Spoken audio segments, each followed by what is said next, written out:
శ్రీ గురుభ్యో నమః. అందరికీ ముందుగా గురు పౌర్ణమి శుభాకాంక్షలు అండి. ఈ ఆషాఢ శుద్ధ పున్నాన్ని వ్యాసుడు జన్మించిన తిథి కింద పరిగణిస్తాము. మనం వ్యాస మహర్షి జన్మదినంగా జరుపుకుంటాం అన్నమాట. ఈ వ్యాస మహర్షి జగద్గురు అయిన శ్రీకృష్ణుడిని మన మానవ జాతికి పరిచయం చేసిన వ్యక్తి అన్నమాట. మన వేదాలంతా కూడా చాలా పెద్దగా ఉండేవన్నమాట. అది ఎవరు అర్థం చేసుకునే విధంగా ఉండేవి కాదు, చాలా పెద్దగా ఉండేది. కాబట్టి ఈ వేదాన్ని ఇలా అయితే మానవ జాతి అర్థం చేసుకోలేరు, వాళ్ళు తెలుసుకోలేరు అని చెప్పి ఈ వేదాలని 4 భాగాల కింద విభజించారనమాట. 4 వేదాలుగా చతుర్వేదాలను విభజించింది వ్యాస మహర్షేను. అదే కాక మానవ జాతికి ధర్మాన్ని తెలుసుకోవాలి, ధర్మ బాటలో మానవ జాతి వెళ్ళాలని ఆయన ఒక గ్రంథాన్ని రచించడానికి పూనుకున్నారు. ఆ గ్రంథాన్ని రచించడానికి ఒక కథని అనుకున్నప్పుడు ఆ కథ గురించి బ్రహ్మదేవుడితో చర్చించి నేను ఒక గ్రంథం రాయాలనుకుంటున్నాను, నేనైతే శ్లోకాలు చెప్తాను, నాకు రాసేవాళ్ళు ఎవరో ఒకరు కావాలని అడిగితే విఘ్నేశ్వరుని అడుగు, వినాయకుడు రాస్తాడు అని చెప్తాడనమాట బ్రహ్మదేవుడు. అప్పుడు వినాయకుడిని అడగ్గా వినాయకుడు చెప్తాడు, నేను ఆపకుండా రాస్తాను, మీరు అలాగే ఆగకుండా నాకు చెప్పాలని చెప్తాడు అనమాట. అలా విఘ్నేశ్వరుడు ఆగకుండా రాశాడు. వ్యాస మహర్షి కూడా ఆపకుండా చెప్పిన గ్రంథం ఉన్నది అంటే అది మహాభారతం అండి.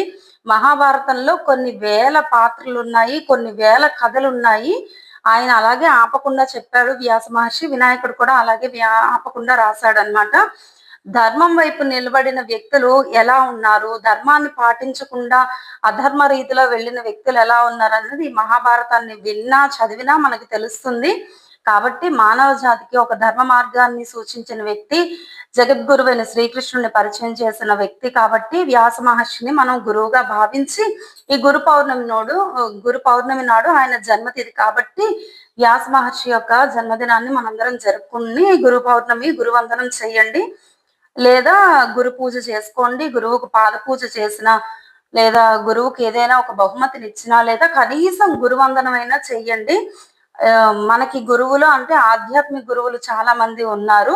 వాళ్లే కాకుండా మన జీవితంలో మనం ముందుకు వెళ్ళడానికి మనకి సహాయ సహకారాలు అందించి మాట సాయం చేసిన వాళ్ళు మన బంధువులు కానీ, మన చుట్టాలు కానీ, లేదా మన ఇరుగు పొరుగు వారైనా, మన గురువులైనా, ఎవరైనా సరే వాళ్ళందరూ కూడా మనం ఒక మంచి బాటలో వెళ్ళడానికి సహకరించిన వాళ్ళందరూ కూడా మనకి గురువులతోనే సమానం. వాళ్ళందరికీ కూడా గురువందనం చెయ్యొచ్చు, గురు పౌర్ణమి శుభాకాంక్షలు చెప్పచ్చండి, తప్పులేదు.